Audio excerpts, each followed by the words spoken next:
అప్పుల బాధలు వెంటాడుతున్నాయా? అయితే 6 JVR వారి జాతిరత్నాలు ధరించండి.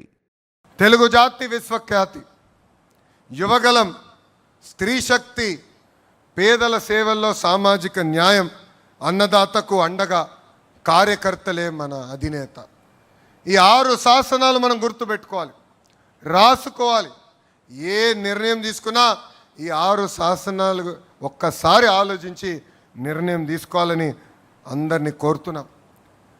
నేను పార్టీలో సంస్కరణలు తీసుకొచ్చేదానికి అహర్నిశలు పోరాడా, ఇప్పుడు కూడా పోరాడుతూనే ఉంటాం. వేదిక మన పాలిట్ బ్యూరో సభ్యులందరూ తెలుసు, ఆనాడు జిల్లా పార్టీ వ్యవస్థ నుంచి పార్లమెంట్ పార్టీ వ్యవస్థ తీసుకొచ్చేదానికి సుమారుగా 2 సంవత్సరాలు నేను పోరాడా. నేను అనుకుంది సాధించలేకపోతే నేను అలిగి ఇంట్లో పడుకోలే. మళ్ళీ తిరిగి పాలిట్ బ్యూరోకి వెళ్ళా, నాయకులతో మాట్లాడా, నమ్మకుంది సాధించుకునే వరకు నేను వదలబెట్టలేదు. అంతేకాదు పాదయాత్రలు నేను నడిచినప్పుడు కార్యకర్తలు అందరూ నన్ను అడిగారు, పనిచేసిన కార్యకర్తలు మీరు గుర్తించాలని. అందుకే టెక్నాలజీతో జోడించి మై టీడీపీ యాప్ తీసుకొస్తే చాలామంది నన్ను అడిగారు, మై టీడీపీ యాప్ అవసరమా అని. కానీ ఈరోజు చూడండి, గ్రామ స్థాయిలో ఏ కార్యక్రమం జరిగినా ఎవరు పనిచేశారో ఎవరు పనిచేయలేకపోయారో పార్టీకి నేరుగా తెలుస్తుంది.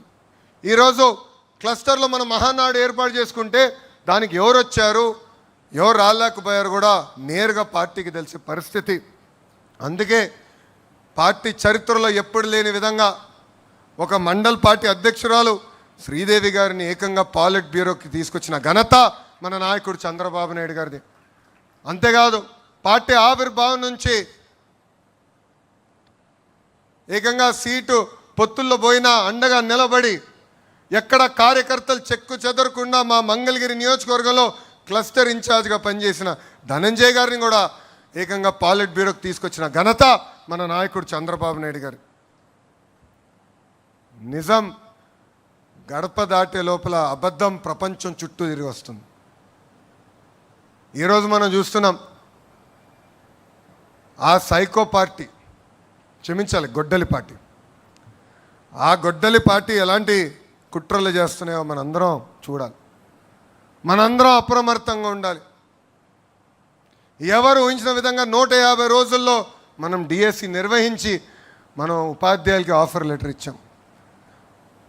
ఆ గొడ్డలి పార్టీ నాయకులు వెళ్ళి ఏకంగా 200 కేసులు మన పైన పెట్టారు.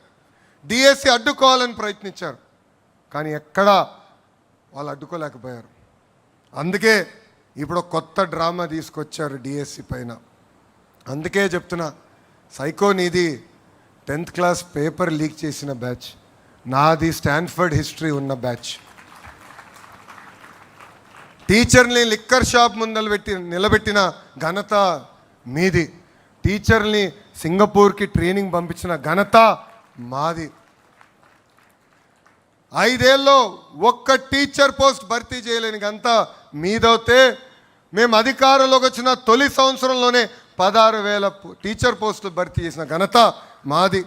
జాబ్ క్యాలెండర్ అని సాక్షి క్యాలెండర్ మీరిస్తే ఏకంగా సంవత్సరం పూర్తయిన తర్వాత అద్భుతంగా 10,000 ఉద్యోగాలతో జాబ్ క్యాలెండర్ కూడా విడుదల చేసిన బ్యాచ్ మాది. భూమి కంటే ఎక్కువ భారం మోసేది మహిళ. కొంతమంది మహిళలు కించపరిచే విధంగా తెలుగు వాడుక భాషలో కొన్ని పదాలు వాడతారు. గాజులు తొడుక్కున్నావా, చీర కట్టుకున్నావా, అమ్మాయిలాగా ఏడవద్దని మాట్లాడతారు. నేను అనేక ప్లాట్ఫామ్స్లో దీని గురించి మాట్లాడా. ఈ పదాలకి ఫుల్ స్టాప్ పెట్టాల్సిన బాధ్యత ఇక్కడ ఉన్న మనందరిపైన ఉంది. మహిళల్ని గౌరవించాల్సిన బాధ్యత మనందరిపైన ఉంది. మనం చూసాం, నేను విద్యాశాఖ మార్చులు అయిన తర్వాత స్కూల్ బుక్స్లో ఇంటి పనులన్నీ ఆడవాళ్ళు చేసే ఫోటోలు ఉండేది. అలాంటిది ఇప్పుడు 50% చేశారు. అంటే 50% ఫోటోలు ఆడవాళ్ళు చేస్తున్నారు, 50% ఫోటోలు మగవాళ్ళు చేస్తున్నారు ఇంటి పనులు. ఎందుకంటే మార్పు మన ఇంటి నుంచి మొదలవ్వాలి. మార్పు అనేది మన పాఠశాల నుంచి మొదలవ్వాలని బలంగా నేను నమ్ముతున్నా. మన పార్లమెంట్లో మహిళా బిల్ కేంద్ర ప్రభుత్వం, ఎన్డీఏలో ఉన్న పార్టీలందరూ మద్దతు తెలిపి మహిళల కోసం రిజర్వేషన్ డీలిమిటేషన్ బిల్ మనం ప్రవేశపెట్టాం. మనం స్త్రీ శక్తిని నమ్ముకున్న వారం. ఆ బిల్కి సంపూర్ణ మద్దతు మనం తెలిపాం. కానీ ప్రతిపక్షంలో ఉన్న కాంగ్రెస్ పార్టీ, దాంతోపాటు ఉన్న కొంతమంది అలయన్స్ పార్ట్నర్స్ అందరూ ఆ బిల్లు ముందరికి వెళ్లకుండా చేశారు.